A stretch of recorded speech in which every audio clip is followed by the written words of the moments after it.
Bismillahirrahmanirrahim. Alhamdulillahi rabbil alamin, wassalatu wassalamu ala rasuli rabbil alamin, nabiyyina wa habibina wa qudwatina Muhammad ibn Abdullah wa ala alihi wa sahbihi wa man walah, amma ba'du.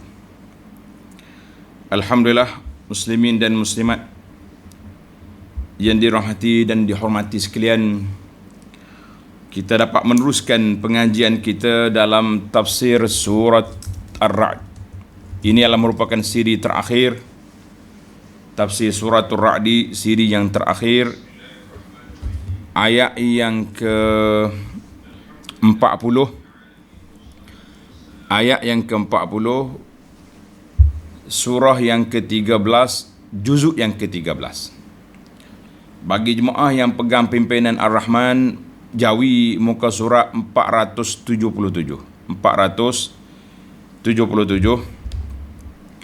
Jadi alhamdulillah, inilah merupakan siri yang terakhir, 16 hari bulan 1 2021.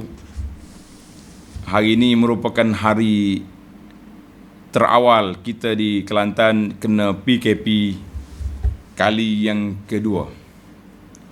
Kita kata Allahul Musta'an, Allahul Musta'an. Baiklah para jemaah sekalian, kita teruskan pengajian kita. Alhamdulillah ala kulli hal wa fi kulli hal. Kita syukur kepada Allah Ta'ala dalam apa keadaan sekalipun, susah ataupun senang. Waktu kita senang kita syukur, waktu susah kita sabar, insya-Allah. Sambungan pelajaran kita di ayat yang ke-40 sehingga ke akhir surah. أعوذ بالله السميع العليم من الشيطان الرجيم وإما نرينك بعض الذي نعدهم أو نتوفينك فإنما عليك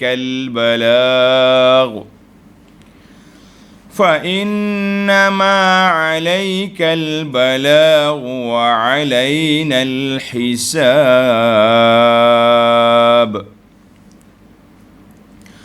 أولم يروا أنا نأتي الأرض ننقصها من أطرافها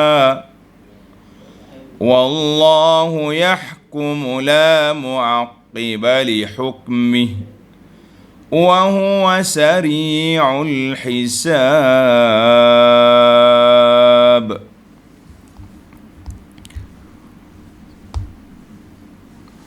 وقد مكر الذين من قبلهم فلله المكر جميعا يعلم ما تكسب كل نفس وسيعلم الكفار لمن عقبى الدار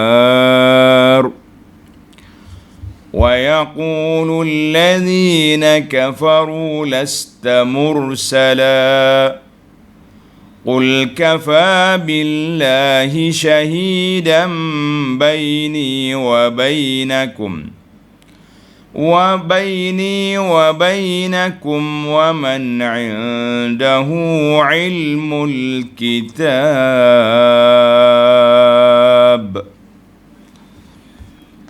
Itu ayat kita. Kita balik kepada ayat yang 40 yang kita baca awal di sini.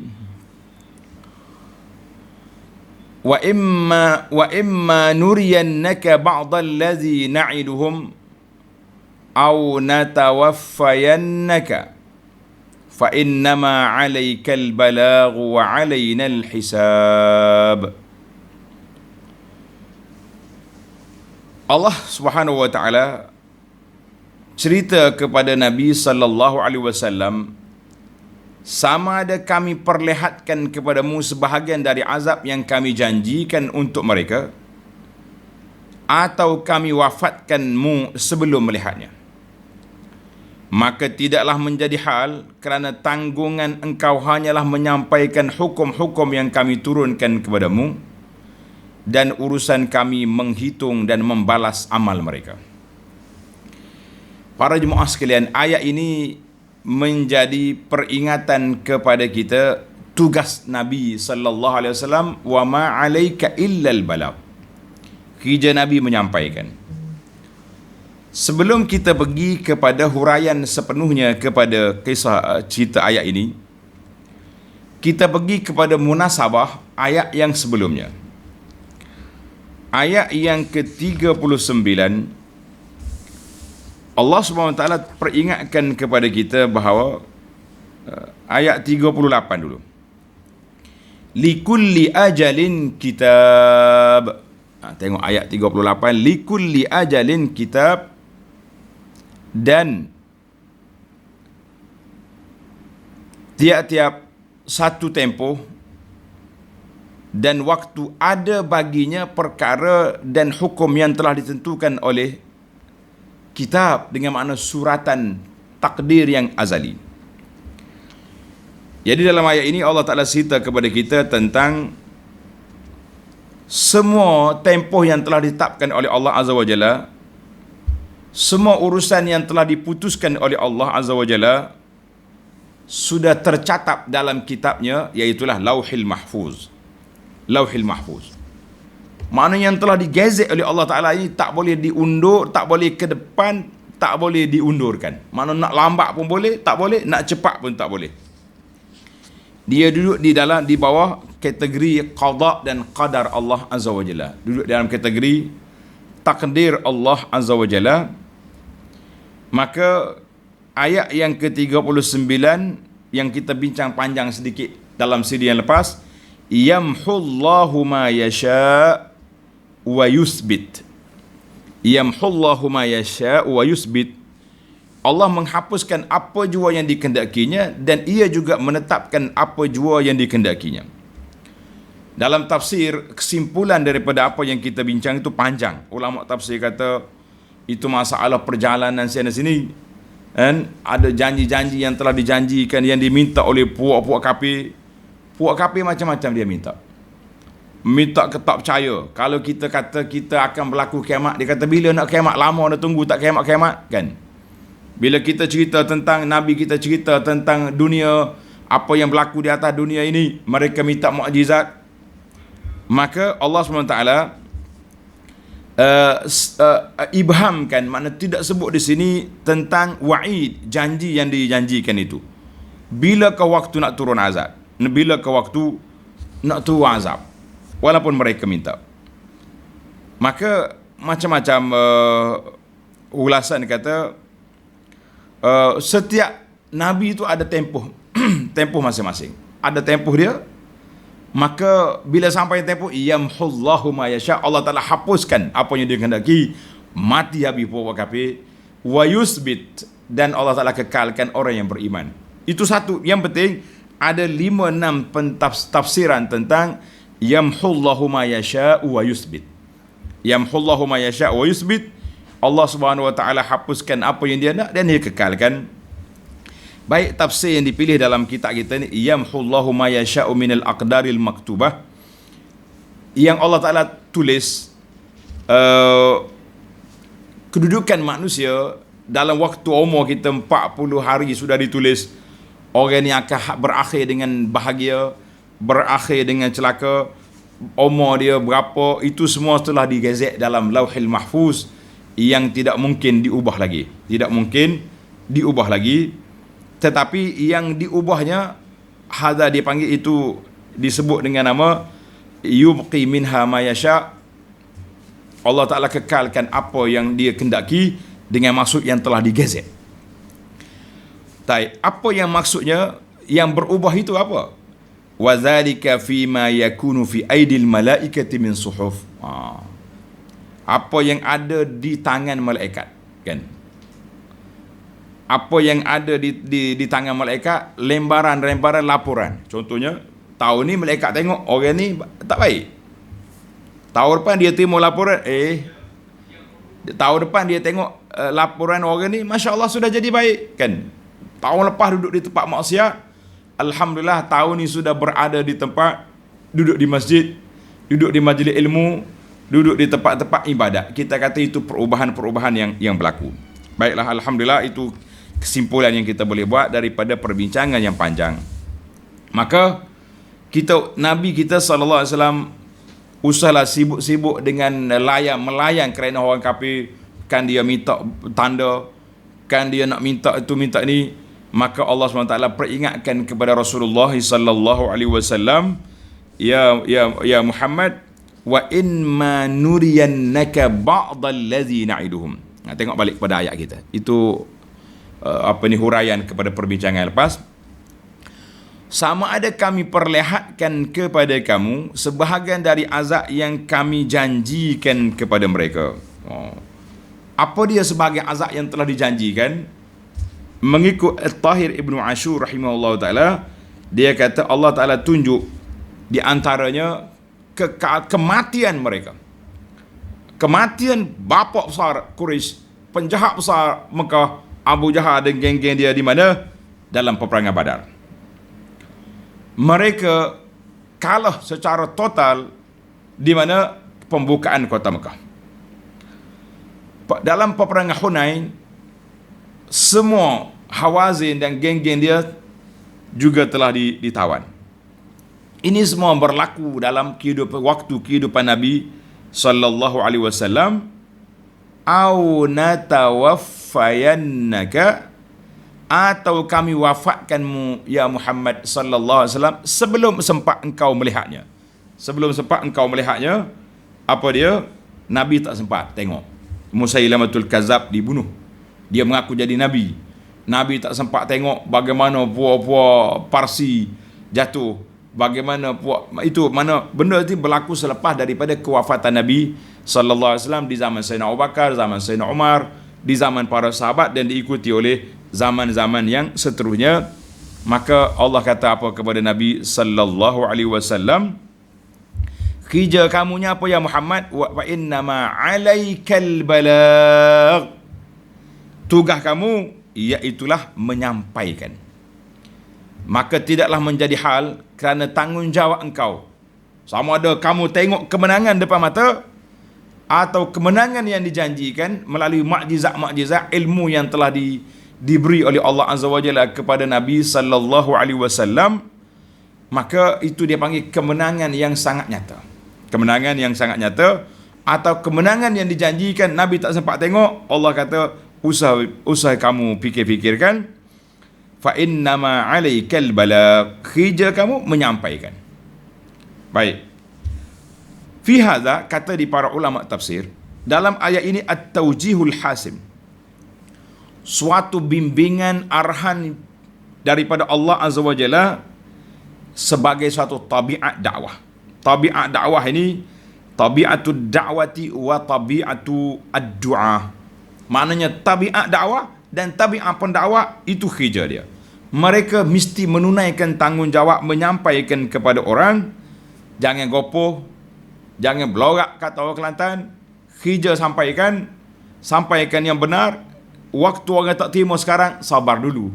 Waktunya akan sampai, Allah Subhanahu Wa Taala akan sampaikan agama ini kepada siapa yang dikehendakinya, dan dia akan diberi petunjuk kepada siapa yang dikehendakinya.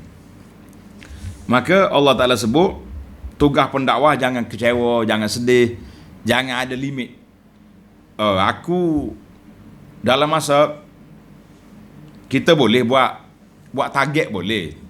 Mana insya-Allah dalam masa 10 tahun aku nak tengok perubahan berlaku pada masyarakat yang kita didik, yang kita dakwah ni.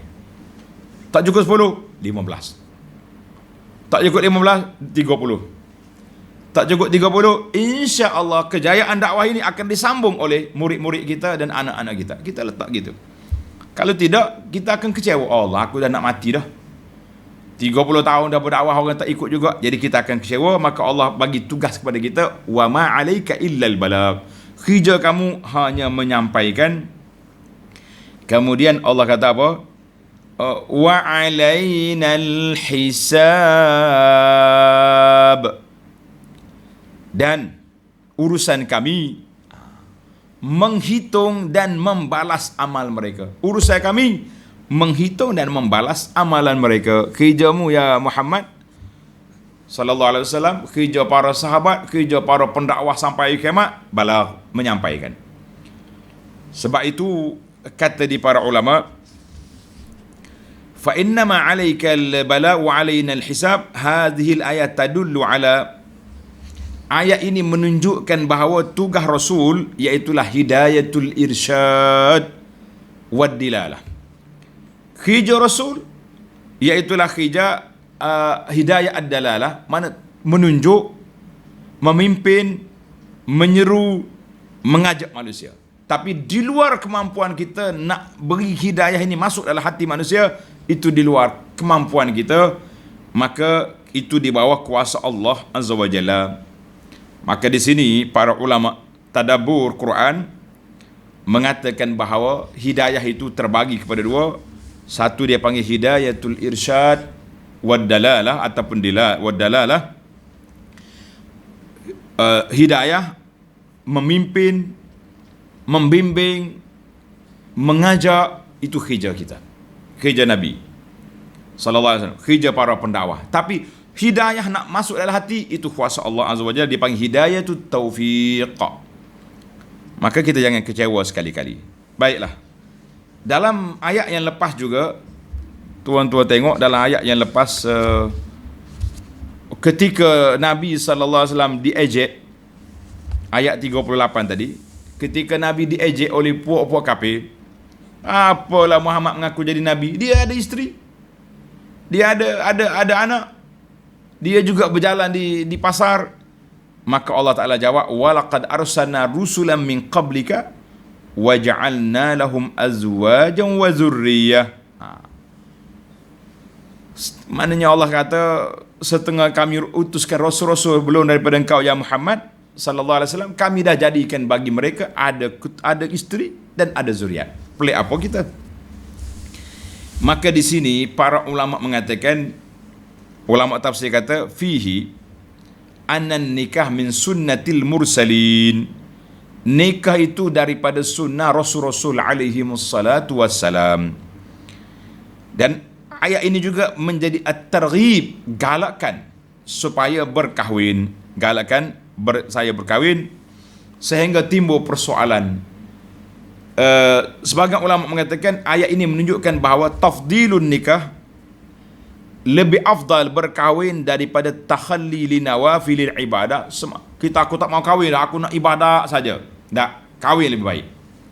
Kalau kahwin ambil masa, kena jaga layan isteri, kena jaga anak-anak. Kita kata semua itu ibadat. Kalau tidak, hilang manusia atas dunia. Siapa yang akan menyambung tugas Nabi-Nabi untuk berdakwah? Kalau semua orang baik-baik pakat nak ibadat aja, tak mau pakat nak ibadat aja, tak mau kahwin. Maka Allah Subhanahu wa taala ikhtara nikah li anbiya'ihi wa rusulihi. Kerana itu Allah Taala pilih nabi-nabi, rasul-rasul berkahwin. Sebagaimana Tuhan sebut dalam ayat kita ni, kan? Walaqad arsalna rusulan min qablika. Allah Taala sebut kepada Nabi Adam, waja'ala minha zaujaha liyaskuna ilaiha. Suratul Araf 189. Allah Taala jadi kepada Adam itu isterinya, liyaskuna ilaiha, supaya dia tenang berada dengan isteri dia. Nabi Musa alaihissalam, tanda ni, ini fakta sejarah untuk anak-anak kita. Nabi Musa alaihissalam iqtata' min zaman, telah menjadi pengembala kambing selama mana? 10 tahun. Mahran lizaujah, semata-mata menjadi mahar, mas kahwin kepada isteri dia. Kita kata Masya Allah. Wa ma'lum miqdar, maklum 10 tahun ni, kalau Nabi Musa duduk ibadat saja, berapa banyak dia boleh ibadat. Kita kata walaupun dia kahwin, dia tak putus dengan ibadat. Bukannya kahwin tu 24 jam duduk atas bini je, kan? Ada masa dia beribadat. Ibadat pula dengan tenang, dia tak mikir, dia ada isteri, dia ada pasangan, naluri dia, fitrah dia terlaksana. Kita kata alhamdulillah. Kerana itu bila mari pemuda-pemuda yang declare tak mau kahwin, Nabi kata la, man raghiba an sunnati falaysa minni, siapa dia tak mau ikut sunnah aku, itu bukan daripada pengikut aku. Baiklah para jemaah sekalian, itu sedikit perbincangan kepada ayat yang lepas. Kita terus pergi kepada ayat yang ke-41. awalam yarau anna na'til arda nanqusuha min atrafiha wallahu yahkumu la mu'aqqiba li hukmih wa huwa sari'ul hisab.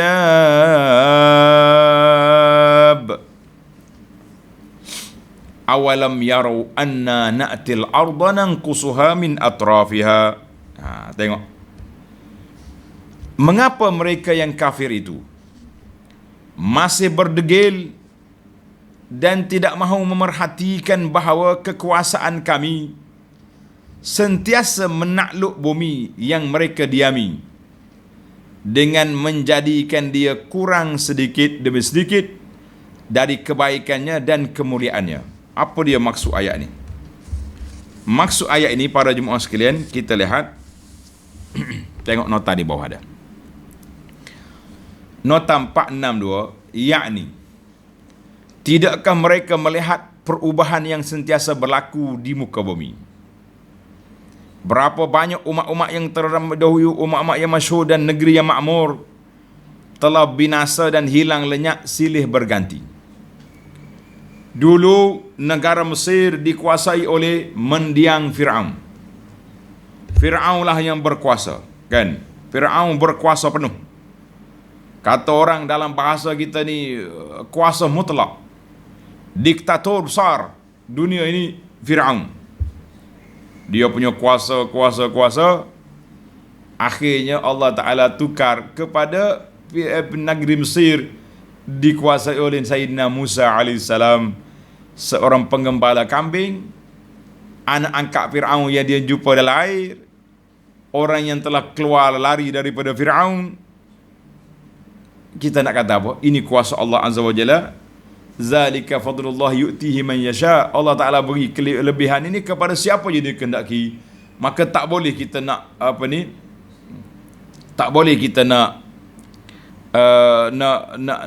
tunjuk besar takabur atas dunia ni.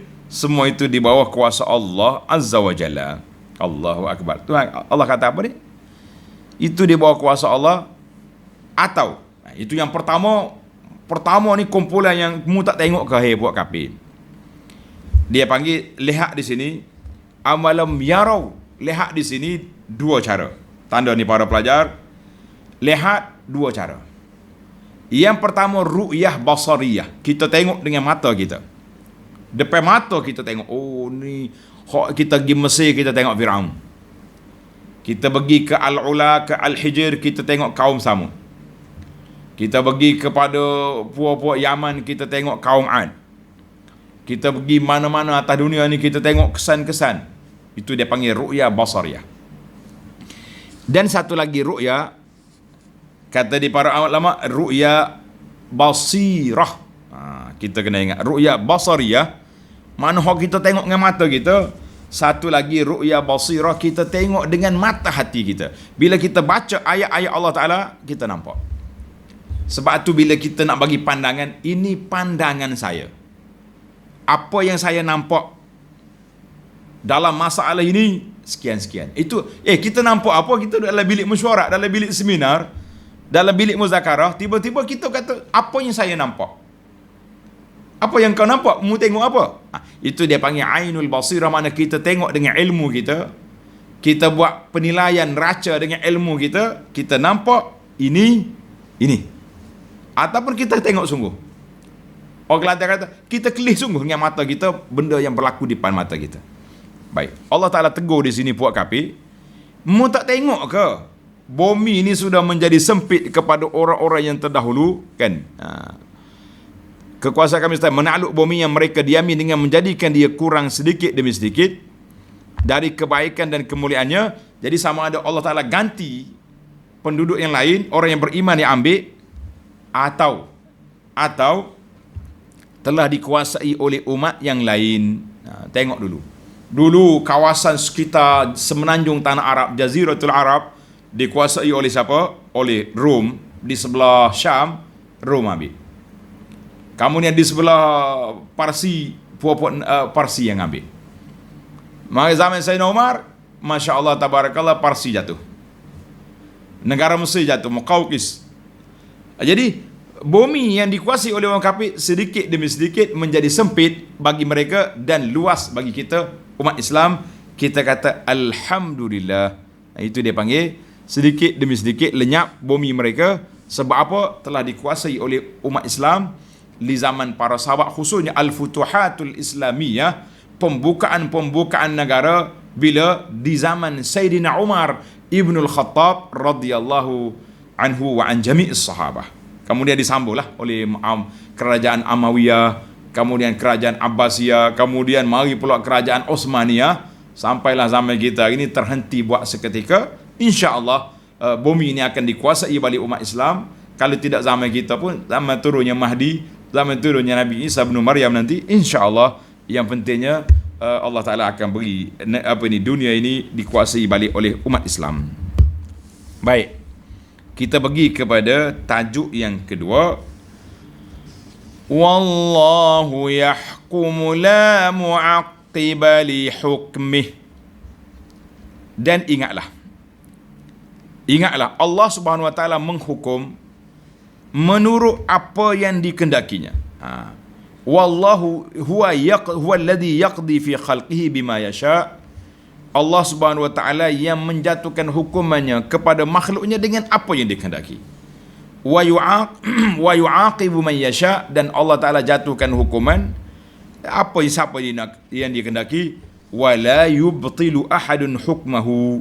Tak ada siapa boleh membatalkan, boleh condemn, boleh tak mau terima, boleh mengubah apa yang telah ditetapkan oleh Allah Azza wa Jalla. Maka di sini para jemaah sekalian, kita tengok nota di bawah ada. Baik. Dalam ayat ini Allah Subhanahu wa taala peringatkan kepada kita tidak ada siapa yang mampu untuk menolak ketetapan yang ditetapkan oleh Allah Azza wa Jalla. Yahkumu wala mu'aqib. Dan tak ada siapa boleh kritik, tak ada siapa boleh audit apa yang telah dikehendaki oleh Allah Azza wa Jalla. Kita manusia, kita orang yang beriman, kita tak boleh nak audit apa yang dibuat oleh Allah, tetapi kita boleh mencari apa hikmah di sebalik setiap perkara yang ditetapkan oleh Allah Azza wa Jalla. Apakah hikmah dia? Apakah undang-undang di sebalik itu? Kita kata Masya Allah, Tabarakallah. Kenapa Tuhan syariatkan solat? Kita pun cari apa sebab. Kenapa solat subuh 2 rakaat? Kenapa maghrib 3? Yang lain-lain 4 contohnya. Kenapa digalakkan perkahwinan? Kenapa diharamnya perzinaan? Kenapa diharamkan judi? Dihalalkan jual beli? Jadi semua kenapa-kenapa ni kita nak bantah tak boleh. Kenapa Tuhan haramkan arak sedangkan arak minum? Tak. Kita kena cari hikmah. Kenapa di sebalik pengharaman itu? Mencari hikmah.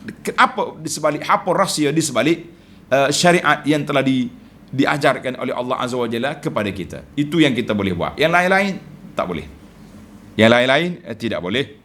Sebab apa tak boleh? Itu kuasa Allah Azza wa Jalla, bukan di bawah kuasa kita. Kita kata Masya Allah, Tabarakallah. Baiklah para jemaah sekalian. Wa huwa sari'ul hisab. Dan Allah lah jua yang amat cepat hitungan hisabnya. Allah Ta'ala jua yang amat cepat hitungan hisabnya. Jadi laju sekali Allah Subhanahu Wa Ta'ala. Kira-kira dia berapa tempoh je semua selesai masalah.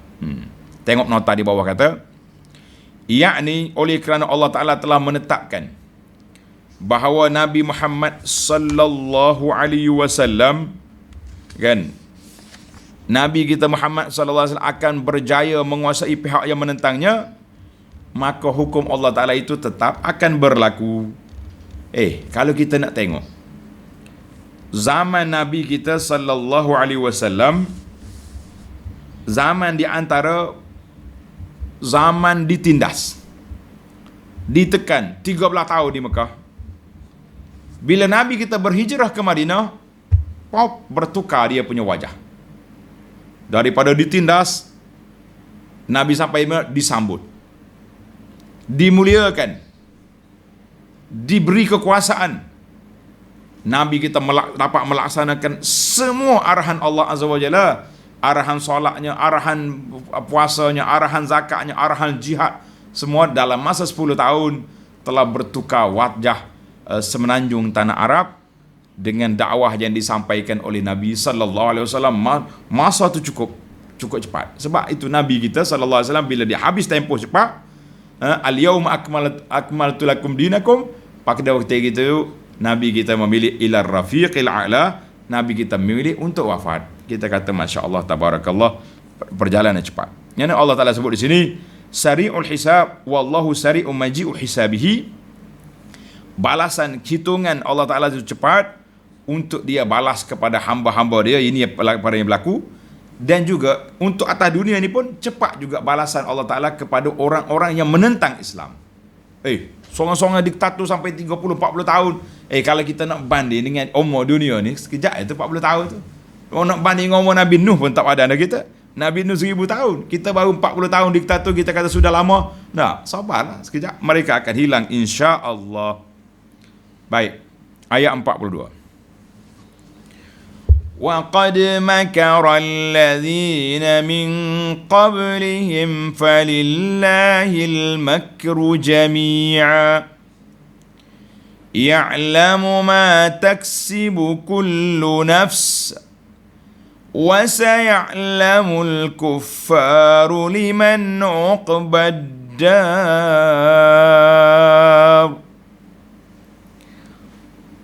وَقَدْ مَكَرَ الَّذِينَ مِنْ قَبْلِهِمْ.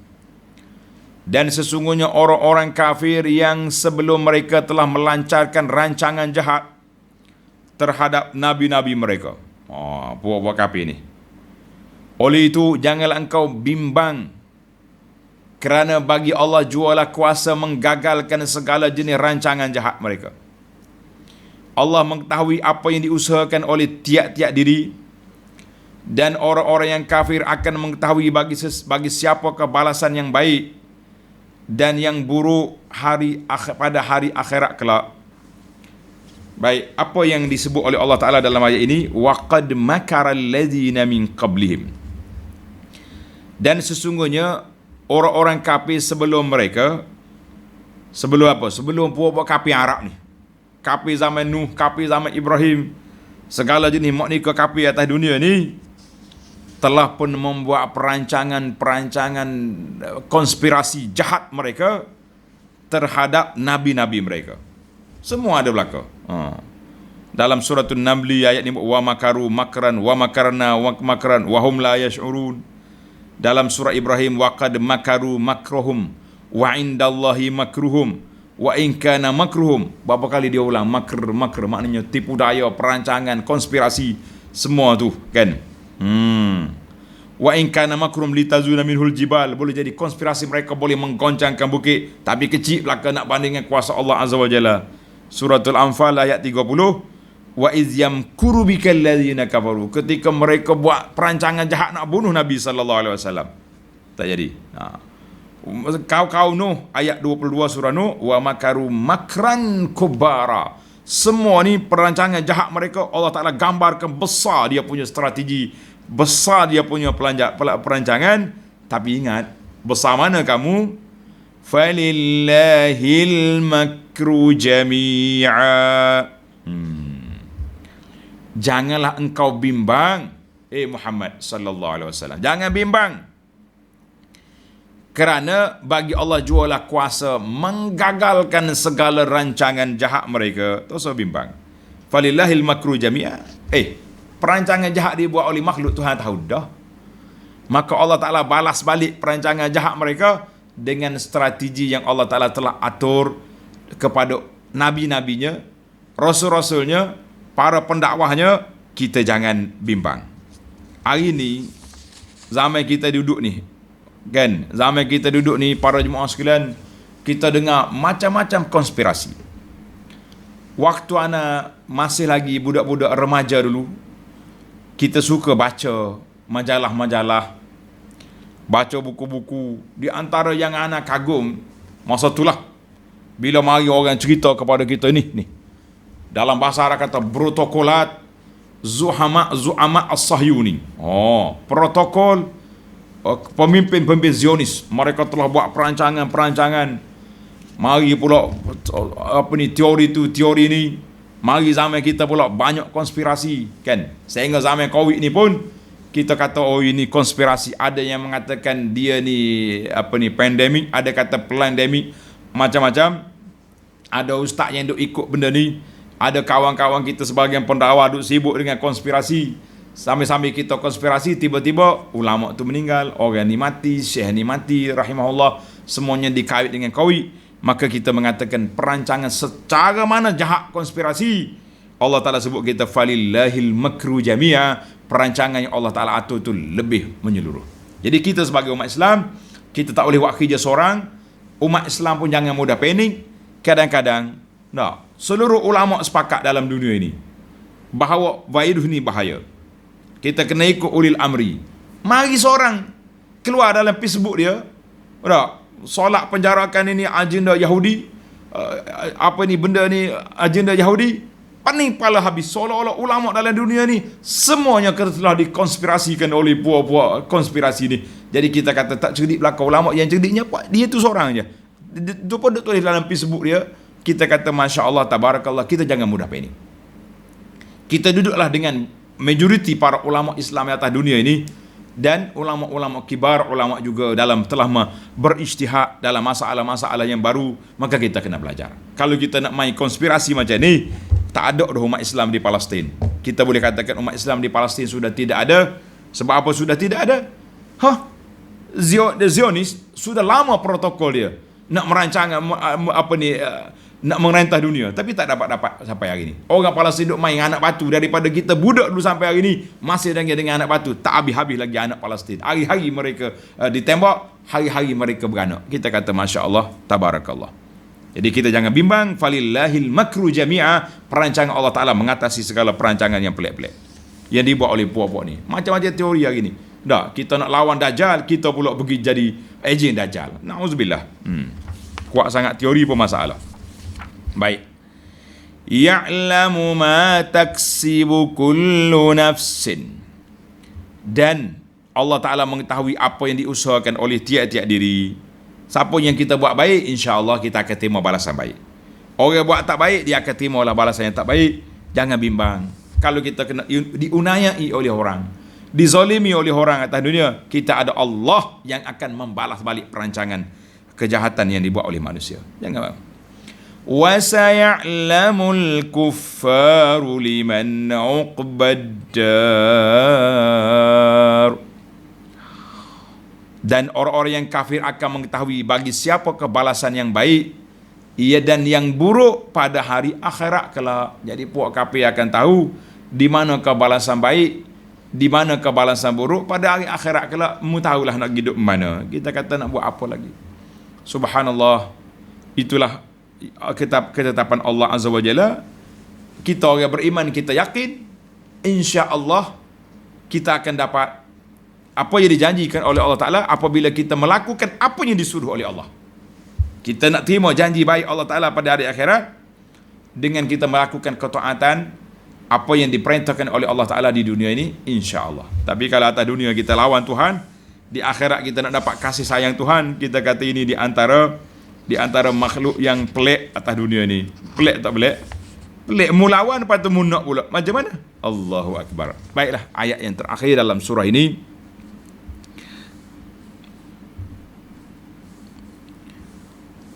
وَيَقُولُ الَّذِينَ كَفَرُوا لَسْتَ مُرْسَلًا قُلْ كَفَى بِاللَّهِ شَهِيدًا بَيْنِي وَبَيْنَكُمْ وَمَنْ عِنْدَهُ عِلْمُ الْكِتَابِ.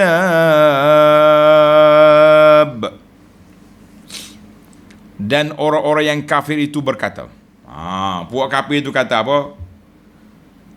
Lasta mursala, engkau bukanlah seorang rasul dari Allah. Bukan ni Muhammad ni anak Abi Kabsah pengembala kambing, mengaku jadi nabi. Oh, dia perli nabi sallallahu alaihi wasallam. Tak mau terima apa yang dibawa oleh Nabi sallallahu alaihi wasallam. Tadi kita bagi tahu dah. Allah Taala bagi tahu pada kita bahawa kerja Nabi wa ma 'alaika illal balagh. Kerja Nabi menyampaikan. Kerja Nabi berdakwah. Kerja Nabi sallallahu alaihi wasallam mengajak umat kepada kebaikan. Kalau orang mari kafir mari kata kul membukan Nabi, membukan Rasul, dia tak terima, Allah suruh jawab. Qul, katakanlah wahai Muhammad sallallahu alaihi wasallam kepada mereka, kafa billahi syahidan baini wa bainakum. Allahu akbar. Cukuplah Allah menjadi saksi antara ku dengan kamu. Kalau mu tak mau dengar kata juga, biarlah. Cukuplah Tuhan jadi saksi. Allah Ta'ala hantar aku, Allah Ta'ala lantik aku, Allah Ta'ala turun wahyu kepada aku bahawa aku ni benar. Kita hok dengar wahyu turun pada Nabi pun kita beriman, kita percaya. Tuan-tuan kena tahu, Nabi kita sallallahu dia sendiri menerima wahyu daripada Allah Azza wa Jalla. Bagi dia tu haqqul yaqin, ainul yaqin, semua duduk di dia. Macam mana dia nak undur ke belakang? Kita yang sudah mengkaji Al-Quran, kita sudah mengkaji sunnah Nabi, kita telah belajar sirah Nabi, kita yakin 100% ini adalah ajaran yang benar, kita juga tak akan goyah dengan apa yang orang kata. Maka Nabi sudah tentunya dia bertegas, kafa billahi syahidan baini wa bainakum. Abu Jahal, Abu Lahab, segala pak Abu, mutolak aku, cukuplah Allah Ta'ala yang disaksi, aku tak perlu pada saksi kamu. Kita kata Masya Allah, Tabarakallah. Dan Allah Ta'ala juga bagi tahu, وَمَنْ عِنْدَهُ عِلْمُ الْكِتَابِ, dan juga disaksikan oleh orang-orang yang ada pengetahuan mengenai kitab Allah. Cukup. Tuhan jadi saksi aku, dan aku disaksi oleh orang-orang yang ada kitab. Puak pun mau kafir, puak pun mau Quraisy. Mu ada kitab apa? Tahu apa pun dia? Puak jahiliah ni tak reti. Baca apa tidak, menulis apa tidak, mengaku. Kan? Tengok nota di bawah 464. Orang-orang kafir itu tidak mahu mengakui Nabi Muhammad sallallahu alaihi wasallam sebagai seorang rasul yang diutuskan oleh Allah Azza wa Jalla. Puak kafir ni tak mahu mengaku. Tetapi sikap mereka tidak menjadi hal. Maknanya tak usah pedulilah. Tengok bahasa kita ni, terjemahan tok ayah kita ni kata tak jadi hal lah. Biarlah dia tak mengaku pun. Kerana cukuplah Allah menjadi saksi yang membenarkan kerasulan Nabi kita Muhammad sallallahu alaihi wasallam. Biar orang lain aku tak peduli dah, aku Allah Taala jadi saksi kepada aku, orang lain itu kecil belaka.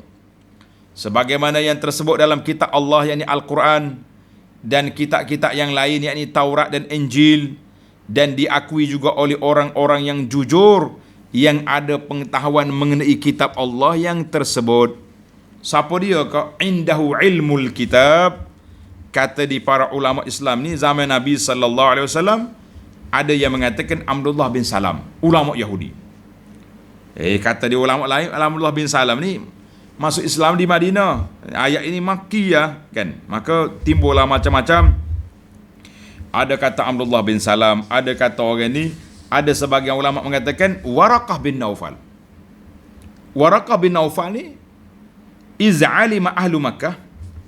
Orang Mekah tahu dah Waraqah bin Naufal ni di antara orang pertama yang Nabi kita rujuk kepada dia bila setelah dia turun daripada Hira, apabila dia mendapat wahyu, dia pergi jumpa Waraqah. Waraqah kata hazan namus allazi unzila ala Musa alaihi salam. Inilah orang yang malaikat yang turunkan wahyu kepada Musa. Dialah orang yang sama. Maka kata di para ulama, sama ada dia ni Waraqah bin Naufal, sama ada dia ni Abdullah bin Salam, sama ada dia ni Salman, yang penting orang ada ilmu kitab, Salman Al-Farisi ke siapa dia, yang kita naknya orang yang ada ilmu tentang kitab. Sama ada kitab dahulu, kitab Taurat, kitab Injil, ataupun ar-rasikhuna fil ilmi, orang yang mendalami ilmunya tentang Al-Quran. Mereka ini yang kita pakai. Orang lain-lain itu tak sudah ambil kira. Baiklah para jemaah sekalian, cuma saya nak sedikit orang panggil tadabbur. Tengok di akhir ayat ni, ayat 43. Tengok di mushaf, indahu ilmul kitab. Awal ayat kita tadi, tengok di ayat 38. Ayat 38. Allah Ta'ala sebut likulli ajalin kitab. Tengok, dua tulisan yang berbeza. Kitabun ada alif, likulli ajalin kitab. Hak ni ilmul kitab. Dalam sebuah kitab Unwanul Dalil fi Rasmi Tanzil, kitab kecil ya, perbezaan tulisan rasam Osmani dalam Quran berbeza. Dia kata biasanya kalau kata kitabun ada alif, itu menunjukkan kepada benda-benda amali. Benda-benda amali. Tuhan kata likulli ajalin kitab. Setiap perkara itu ada tempoh dia. Hidup ada mati. Susah ada senang. Kan? Senang mungkin pergi kepada susah. Orang tak baik akan jadi baik. Ataupun na'udzubillah sebaliknya. Mana likulli ajalin kitab. Itu pasal kalau kata kitabun ada alif, itu biasanya bentuk amali.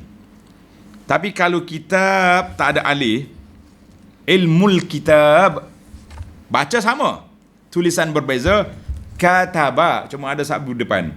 Kataba tak ada alif, itu biasanya kitab ilmu. Kitab dari sudut ilmu, macam awal surah yang kita baca dulu, zalikal kitabu la raiba fi. Kalau kata kitab tak ada alif, itu dia panggil kitab ilmu. Al-Quran, kitab yang terdahulu, macam ayat ini, ilmu kitab Taurat, ilmu kitab Injil. Kitab ada alif, itu lebih kepada kitab kitab dari sudut amalinya, kerja buat kita, ajal, itu semua dipanggil kitab. Kita kata wallahu alam, itu dia pandai antara rahsia yang sedikit yang dapat kita korek tentang rasam Osmani. Ada sebuah kitab ni menarik tuan-tuan, bagi para pelajar, para pengkaji, elok dia beli kitab ni. Nama dia Unwanud Dalil fi Rasmi Tanzil. Unwanud Dalil fi Rasmi Tanzil.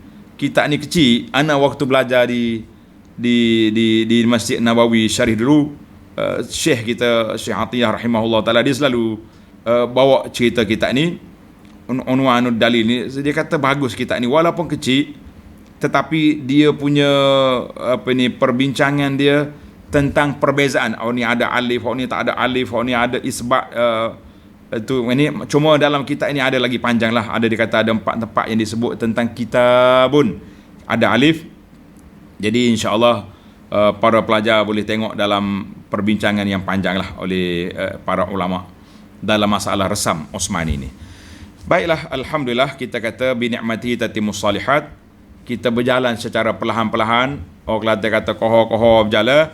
Maka pada pagi ini Sabtu 3 Jumadaz Tsaniyah 1442 bersamaan dengan 16 hari bulan 1 2021, tamatlah kita 8 siri kuliah tafsir tadabbur ringkas kepada suratul Ra'di, surah Ar-Ra'di. Jadi insya-Allah kita akan sambung lagi dalam siri akan datang suratu Sayyidina Ibrahim alaihi wa ala nabiyyina salatu wassalam.